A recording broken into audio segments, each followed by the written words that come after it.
Publikohet videoja e momentit të vrasjes së biznesmenit të karburanteve Mondi Moalla në Elbasan. Pamjet e siguruara nga policia nga një kamerë sigurie pranë vendit të ngjarjes tregojnë momentin kur një person që duket i maskuar dhe me kapuç afrohet në vendin e ngjarjes me automjetin tip Audi dhe qëllon biznesmenin në makinën e tij tek dritarja e shoferit. Ekzekutori duket se ka përdorur një armë të vogël në dukje pistolet. Më pas, autori është larguar nga skena e krimit, duke hipur në automjetin që u gjet i djegur.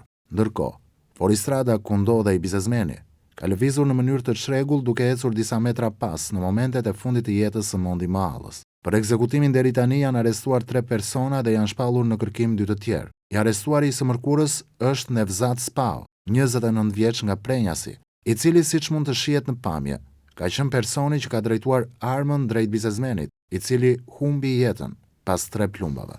Gino Ago, ish partneri në biznes i Edmond Hykës, alias Mondi Moalla, është porositësi i vrasjes së 43 vjeçarit, i cili u arrestua të martën së bashku me rojen e karburantit. Ndaj 29 vjeçarit nga Prenjasi rëndojnë akuzat për vrasje me paramendim e kryer në bashkëpunim dhe armbajtje pa leje. Nevzat Spao është person me të shkuar kriminale, pasi rezulton me precedent për tentativë vrasje, armbajtje pa leje, shtrëngim me anë të kanosjes për dhënje të pasurisë, si dhe për vjedhje. Në vitin 2022 u dënua nga gjykata e Elbasanit pasi dënoi dhe kanosi me armë një person për dhënien e një shume parash prej 3.000 eurosh.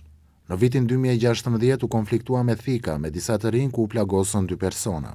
I riu është larguar me automjeti ku ndodheshin edhe 2 bashkëpunëtorët e tij, Marcelo Arani dhe Armando Cola, të cilët ende vijojnë në Arati. Automjeti i përdorur në krim rezulton të jetë në pronësi të Gino Agos, të cilën ja kishte dhënë për përdorim Marcelo Arani. Ky i fundit ndodhej në arrest shtëpie për një çështje tjetër penale.